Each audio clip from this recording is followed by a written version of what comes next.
একটু আবহাওয়ার খবরের দিকে নজর রাখি। উত্তরের আকাশে দুর্যোগের কালো মেঘ, আজ থেকে অতি ভারী বৃষ্টি। দার্জিলিং, কালিম্পং, জলপাইগুড়িতে অতি ভারী বৃষ্টির আশঙ্কা। আমাদের সঙ্গে রয়েছেন প্রতিনিধি বিশ্বজিৎ।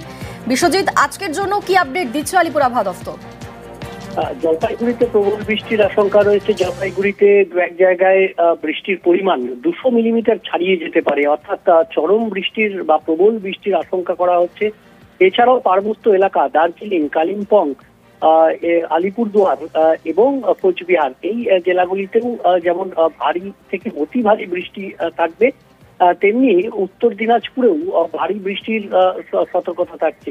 কিছুটা মালদা এবং দক্ষিণ দিনাজপুরেও বিক্ষিপ্তভাবে বৃষ্টি হবে, অর্থাৎ উত্তরবঙ্গ জুড়েই বৃষ্টির দাপট থাকবে। পার্বত্য এলাকায় ধসের আশঙ্কা করা হচ্ছে এবং সিকিম সহ পার্বত্য এলাকায় যেভাবে বৃষ্টি হবে তাতে নদীর জলস্তর আরো এক দফায় বাড়তে পারে, এমন আশঙ্কাও করা হচ্ছে। আজ এই সতর্কবার্তা অর্থাৎ প্রবল বৃষ্টির সতর্কবার্তা রয়েছে। আগামীকালও বিক্ষিপ্তভাবে 2-3 জেলাতে ভারী বৃষ্টির সম্ভাবনা থাকছে উত্তরবঙ্গের ক্ষেত্রে। রবিবার পর্যন্ত এই বিক্ষিপ্তভাবে বজ্রবিদ্যুৎ সহ বৃষ্টি থাকবে উত্তরবঙ্গে। সোমবার থেকে আকাশ পরিষ্কার হওয়ার সম্ভাবনা রয়েছে। বেশ, ধন্যবাদ বিশ্বজিৎ। অসময়ের বৃষ্টি আর তাতেই একাধিক জায়গায় ফসল নষ্ট। বৃষ্টিতে ফুলকপি চাষে ক্ষতির আশঙ্কা। বৃষ্টির পর রোদ উঠলেই নষ্ট হবে ফুলকপি, চিন্তায় বাঁকুড়ার সোনামুখীর কৃষকরা। আমাদের সঙ্গে রয়েছেন দেবব্রত। দেবব্রত, কি বলছেন কৃষকরা? একদমই দেখো, আতঙ্কিত এলাকার কৃষকরা, কারণ তারা জানাচ্ছে মহাজনের কাছে ঋণ নিয়ে তারা চাষ করেছে। কেউ বিগত যে ফসল সেই ফসল বিক্রি করে চাষ করেছে, কারণ আগামী ফসল তারা রোপণ করবে এই ধান্দায়। এবং এই ফুলকপি বিক্রি করে একটু বাড়তি পয়সা মুনাফা হয় কৃষকদের, কারণ তাদের কৃষিকাজ করেই কিন্তু সংসার চলে। এই গত কয়েকদিন ধরে টানা বৃষ্টি আর যার জেরেই কিন্তু মাথায় হাত কৃষকদের, কারণ এর পরেও যদি বৃষ্টি হতে থাকে এই সমস্ত কপি কিন্তু নষ্ট হয়ে যাবে। কারণ এরপর রোদ উঠলেই কিন্তু এই সমস্ত কপি পচন ধরতে শুরু করবে, কারণ এখন কৃষকদের বিঘার পর বিঘা জমি কিন্তু ফুলকপি চাষ রয়েছে। সোনামুখী ব্লকের উত্তর নিত্যানন্দপুর, কেনেটি এই সমস্ত এলাকাগুলিতে কিন্তু কৃষি প্রধান এলাকা, তাই এরা কফি চাষ করেছে। তবে এভাবে নষ্ট হলে কিন্তু মাথায় হাত পড়বে। সরকার যদি তাদের কোনো সাহায্য করে সেই পথেই তাদের বসে থাকতে হবে। অনিন্দিতা, বেশ, ধন্যবাদ। ফুল তো ফুটে গেছে, এবার নষ্ট হয়ে গেছে, ওই তো বিক্রি তো হবে না, এখন তো কোথায় নিয়ে যাবে এই জলের ইয়েতে। আর ওই কফি তো সব পচে যাচ্ছে, দাম তো নেই, 2 টাকা 1 টাকা পিস হয়ে গেছে এই মূর্তি। বাজারে এবারে যারা খুচরো দিচ্ছে তাদের হয়তো একটু পয়সা হচ্ছে, আর বিক্রি হবে। এত ফুল ফুটে গেলে কেউ কিনবে কে কফি? সম্পূর্ণ সব কপিটাই পচে যেতে চায়, এই বৃষ্টি পড়লেই পচে যায়, ফুটে যায়, সব নষ্ট হয়ে যায়। পুরনো ক্ষত এখনো সারেনি, এরই মাঝে উত্তরবঙ্গে ফের দুর্যোগের মেঘ। আজ অতি ভারী বৃষ্টির পূর্বাভাস। পাহাড়ে ফের ধসের আশঙ্কা। অসময়ের বৃষ্টিতে চাষেও ক্ষতির আশঙ্কায় কৃষকরা।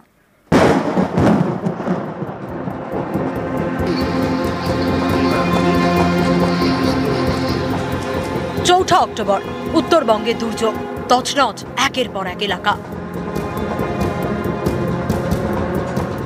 দুর্যোগের পুরনো ক্ষত এখনো সারেনি, সেই উত্তরবঙ্গে আবারও দুর্যোগের আশঙ্কা। শুক্রবার উত্তরের সব জেলায় বৃষ্টির পূর্বাভাস।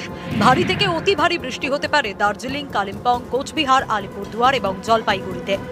এর মধ্যে জলপাইগুড়িতে 200 মিলিমিটারের বেশি বৃষ্টির সম্ভাবনা। অতি ভারী বৃষ্টির জেরে পাহাড়ে ফের ধসের আশঙ্কা। দার্জিলিং, কালিম্পং, জলপাইগুড়ি, আলিপুরদুয়ার, উত্তর দিনাজপুর জেলাতে ভারী বৃষ্টির সম্ভাবনা রয়েছে। 31 তারিখে বৃষ্টিপাত বাড়বে এবং সেটা ভারী থেকে অতি ভারী এবং অত্যন্ত ভারী বৃষ্টিপাত, এক্সট্রিমলি হেভি, 200 মিলিমিটার বা তার বেশি বৃষ্টিপাত হওয়ার সম্ভাবনাও 1-2 জায়গায় থাকছে। ভূমিধস হওয়ার সম্ভাবনা থাকবে। যেগুলো নিচু এলাকা, সেই নিচু এলাকায় জল জমে যাওয়ার সম্ভাবনা থাকবে এবং কাঁচা রাস্তা ক্ষতি হওয়ার সম্ভাবনা আছে। কাঁচা বাড়িরও যেটা ধসে যাওয়ার হয় সেরকম হওয়ার সম্ভাবনা থাকবে। এরকম উত্তরবঙ্গে অতি ভারী বৃষ্টি এবং ধসের আশঙ্কা। এর জেরে শুক্রবার থেকে পাহাড়ে বন্ধ adventure tourism, paragliding, river rafting এবং ক্যাম্পিং বন্ধের নির্দেশ। মঙ্গলবার অন্ধ্রপ্রদেশে আছড়ে পড়ে মন্থা। শক্তি হারিয়ে ঘূর্ণিঝড় পরিণত হয়েছে নিম্নচাপে। এর প্রভাবে রাজ্যে জেলায় জেলায় বৃষ্টি।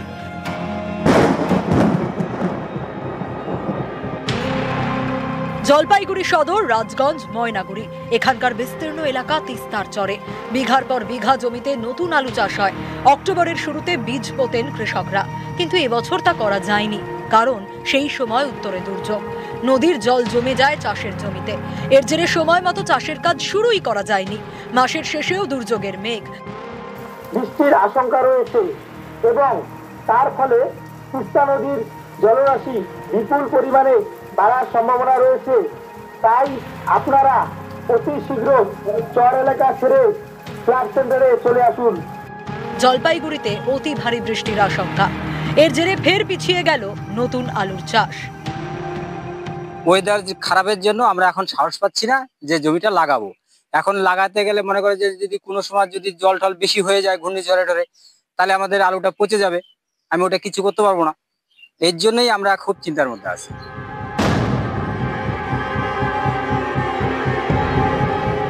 বাঁকুড়ার বিষ্ণুপুর এবং জয়পুর, এখানে বিঘার পর বিঘা চাষের জমি জলের তলায়। অকাল দুর্যোগ, এখানে প্রচুর মানুষ আলু লাগিয়েছিল। দুদিন বৃষ্টি হওয়ার কারণে জমিতে প্রচুর জল জমে আছে, খুবই ক্ষতিগ্রস্ত। চাষিদের মাথায় হাত। অক্টোবর মাস, নতুন আলু চাষের সময়। কয়েকশো বিঘা জমিতে পোতা বীজ সব জলের তলায়। কৃষকদের মাথায় হাত। প্রচণ্ড হারে আর কি আলু চাষের ক্ষয়ক্ষতি হয়ে গেছে। আর কি দুদিন জল হওয়ার পর জমিতে প্রচণ্ড জল দাঁড়িয়ে আছে।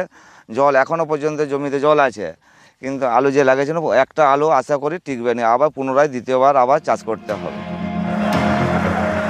নিউজ 18 বাংলা।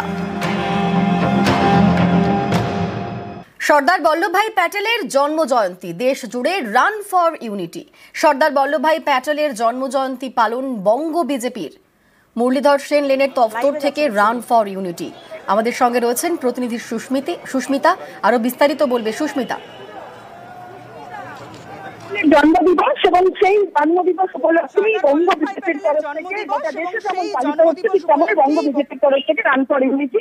এই মুহূর্তে মুরলীধর সেন লেনের বিজেপি দপ্তর, সেই দপ্তর থেকে সেই দপ্তর থেকে রান ফর ইউনিটিতে যোগদান করেছেন রাজ্য বিজেপির সভাপতি শ্রমিক ভট্টাচার্য, প্রাক্তন সভাপতি সুকান্ত মজুমদার, সুনীল বানসাল, অমিতাভ চক্রবর্তী, বিপ্লব দেব থেকে আরম্ভ করে বিজেপির রাজ্য নেতৃত্ব এবং উত্তর কলকাতা জেলা নেতৃত্ব। গোটা বিষয়টিকে কেন্দ্র করেই তারা আগামী প্রজন্মকে জানাতে চাইছেন, মূলত বার্তা দিতে চাইছেন সর্দার বল্লভভাই প্যাটেলের কি কৃতিত্ব এই রাজ্যের প্রতি। এবং শ্রমিক ভট্টাচার্য তিনি কিছুক্ষণ আগে বক্তব্য রাখলেন মঞ্চে, তিনিও যে কথা বললেন যে রাজ্য তথা দেশের বিভিন্ন সীমান্তবর্তী জেলাগুলোর যে পরিণতি হয়েছে বা যে ডেমোগ্রাফিক পরিবর্তন হয়েছে, সেই পরিবর্তনের বিপক্ষে এই বাংলার একেবারে অখণ্ড ভারতবর্ষের জন্যই লড়াই এবং সর্দার বল্লভভাই প্যাটেলের সেই কৃতিত্বই আগামী প্রজন্মকে তারা মনে করাতে চান। 26-এর নির্বাচনের আগে আবারও একবার বঙ্গ বিজেপি সর্দার বল্লভভাই প্যাটেলের যে কৃতিত্ব, যে ইতিহাস, সেই ইতিহাসকে তুলে ধরতে চাইছেন ভারতবাসীর কাছে, পশ্চিমবঙ্গবাসীর কাছে। ছবিটা আরো একবার দেখাবো। সুকান্ত মজুমদার, শ্রমিক ভট্টাচার্য, তমগ্ন ঘোষ, রাহুল সিনহা, লকেট চট্টোপাধ্যায় থেকে আরম্ভ করে সুনীল বানসাল, বিপ্লব দেব, অমিতাভ চক্রবর্তী অর্থাৎ সাংগঠনিক সাধারণ সম্পাদক থেকে আরম্ভ করে রাজ্য সভাপতি বঙ্গ বিজেপির, তারা প্রত্যেকেই এই মুহূর্তে মুরলীধর সেন লেন থেকে unity for run for unity, যে সর্দার বল্লভভাই প্যাটেলের জন্মদিবস উপলক্ষে যে দৌড় যে কর্মসূচি, সেই কর্মসূচিতে এই মুহূর্তে অংশগ্রহণ করছেন। বেশ, ধন্যবাদ সুস্মিতা। আমরা এবার দিল্লির ছবিটা দেখব। দিল্লিতেও রাষ্ট্রীয় একতা দিবস পালন। প্রধানমন্ত্রী নরেন্দ্র মোদী তিনি সর্দার বল্লভভাই প্যাটেলকে শ্রদ্ধা জ্ঞাপন করছেন।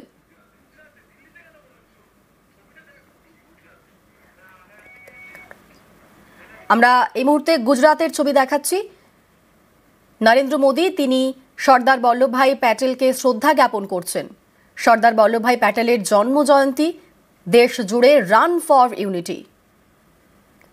নরেন্দ্র মোদী তিনি সর্দার বল্লভভাই প্যাটেল জন্মজয়ন্তীতে তাকে শ্রদ্ধা জ্ঞাপন করছেন।